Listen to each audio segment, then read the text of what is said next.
Cash. Welcome back to the Zach Knows Podcast. I'm Zach Collins. We have another interview today. Former teammate of mine, probably the best athlete I've ever played with, to say the least. Definitely one of the most accomplished, I would say. Arguably the fastest. Just it's crazy to really talk about him now, knowing who he was, knowing how Q really quiet. We talking to Quinton Bell today. How you doing, sir? Doing good, man. Thanks for having me on here. No problem. I'm glad to have you. Ain't heard from you in a little minute. I know you're in there working and everything, so I just wanted to make sure you were straight. Had to check on you. Yes, sir. Yes, sir.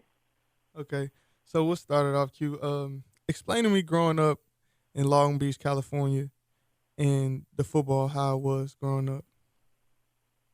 Oh man, well, Long Beach, California, I think is a big football city. I think SoCal in general, just Southern California, is a big football area. You talk about high school, just three high schools I can name off the top of my head. Long Beach probably where I actually attended for a couple years, and you got St. John Bosco and Mater Days, and those top schools in the state of Southern California. Then you got the UCLA's and the USC's, and now the Chargers and the Rams in LA. So the Southern California alone, man, it's a big football place, and I was surrounded by it, just growing up my whole life. So I knew once I started playing that, that it was definitely going to be something I wanted to do in the future. Okay, now using that, would you say it was any difference when you came to Texas and how big Texas sees football as? I won't say it was different. I mean, I think that Texas football, I think is just as big, if not bigger, especially Texas high school football. I think Texas high school football is crazy. I think some Texas high schools get more fans than Texas colleges do. Man, it's crazy, but definitely. Yeah, I think it's very similar. I think Texas and California are definitely in the top 5 states in the U.S. when it comes to football. So it was a lot similar to California. Most definitely. Now, going through your career, obviously you played defensive end to end it all, but let's start in the beginning. You came to college as a receiver, correct? Right. You also ran track, so that's why I told you you're probably one of the best athletes I've been around. So describe to me, obviously we had a conversation when it actually happened, but describe to me changing your position and what was the thinking behind that? I think just changing it was me chasing my dream in a big way, but also wanting to help a team who really wanted to win. And I think when I made it to, like you said, like we had plenty of conversations about this back at PV, but I had Coach Middleton and Coach Bub talked to me one day about it, and just being that receiver for 3 years in college, and not really doing much on the field, and I've always had a dream of playing professional football, and so I felt like just at the time I really had nothing to lose, man. And so my thinking behind it was kind of like, why not take a chance at this new position where these coaches are telling me I have a really big potential of making it to the NFL, and at the same time I could help a team who wants to win a championship and help us obtain our goal as well, to finish off my college career, with that. So it was definitely big though, man. It was big. It was shocking. I feel like I shocked a lot of people just because of the position change alone. Mm-hmm. How I went from receiver to defensive line. But yeah, it was definitely a journey. And I tell people all the time, I think that it's probably one of the best, if not the best decision I've ever made in my life. Most definitely. I definitely second that. Okay, now at your new position, who would be some of the players I would say you watch film? Because, I mean, now that's your profession, so it's all you do. You have to immerse yourself into the game. So who would be somebody that I would say you look to like model your game after?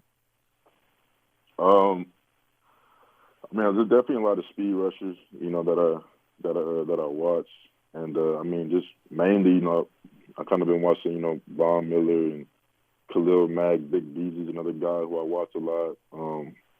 Calais Campbell. There's a lot more, man. But just guys that are speed rushers, big bodies, come off the edge, blazing fast and really get after the quarterback. So I think those are some guys that I probably have been watching throughout this journey of getting here. Definitely. Now, describe.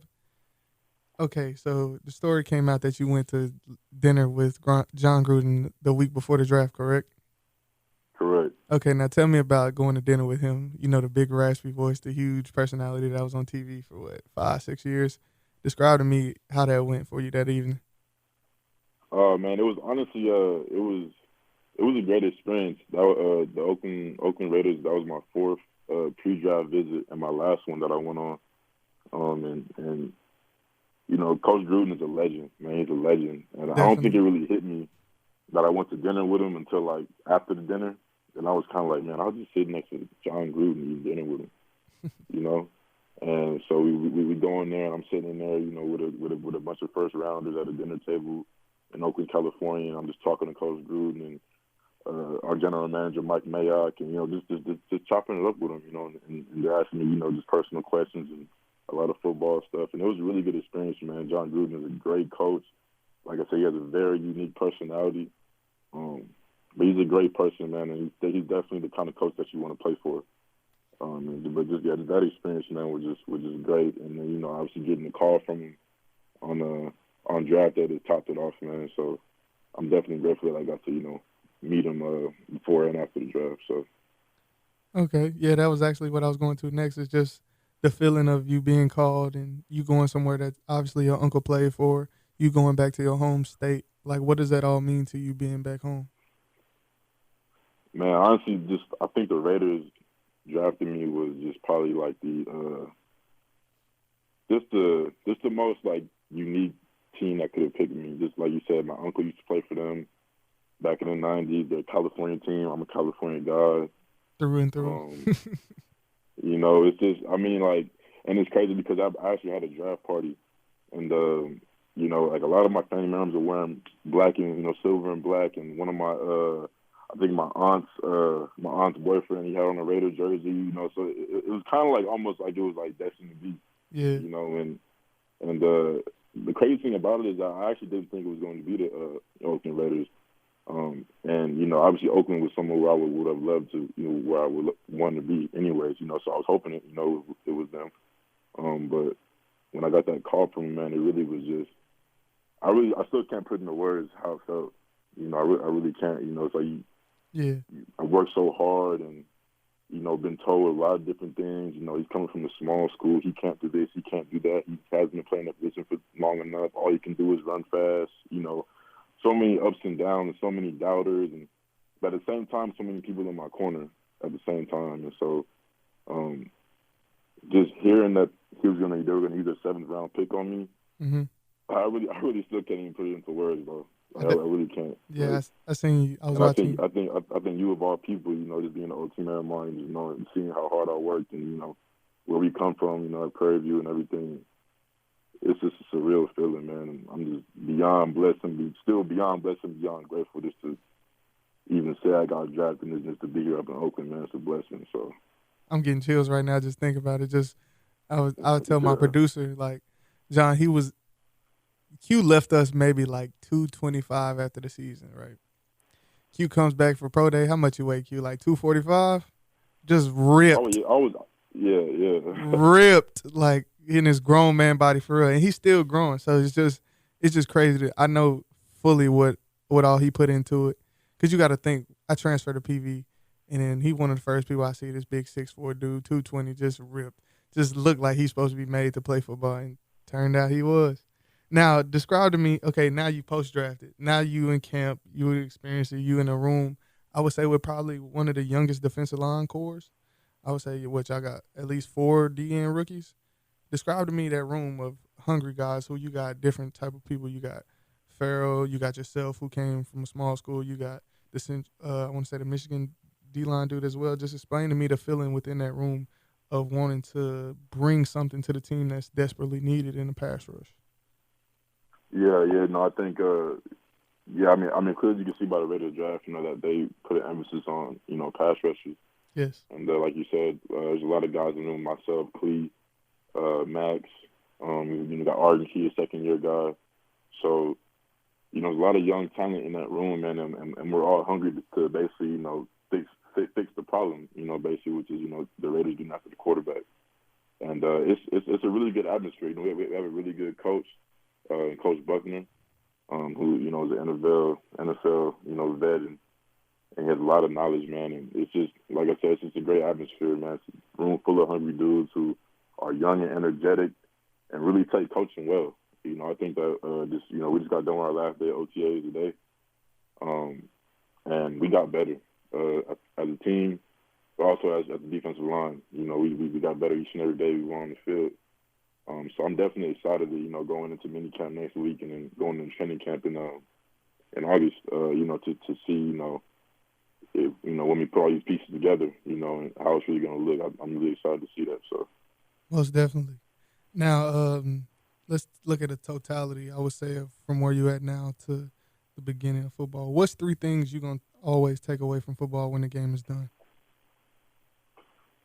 I think the first thing that I'll probably take from it that I learned really just how to compete.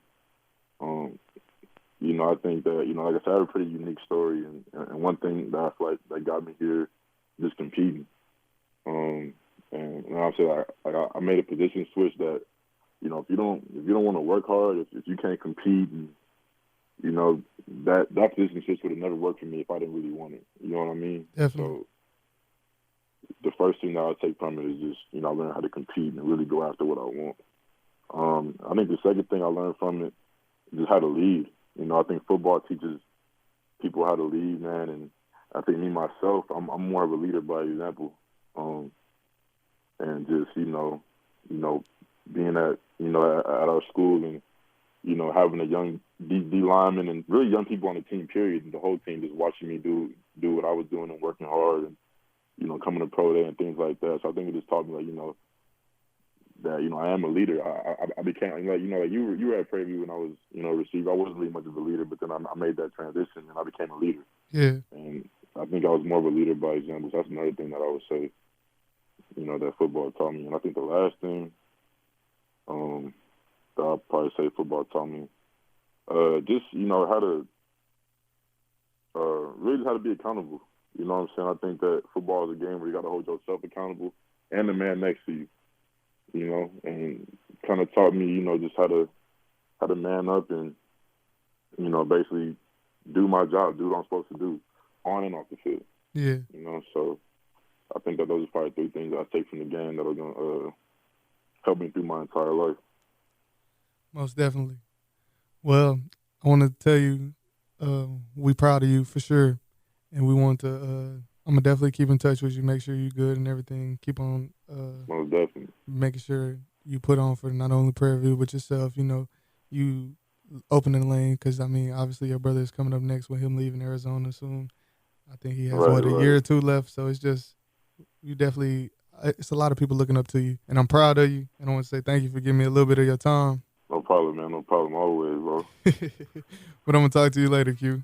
All right, man. This is Zach Knows Podcast. I'm out.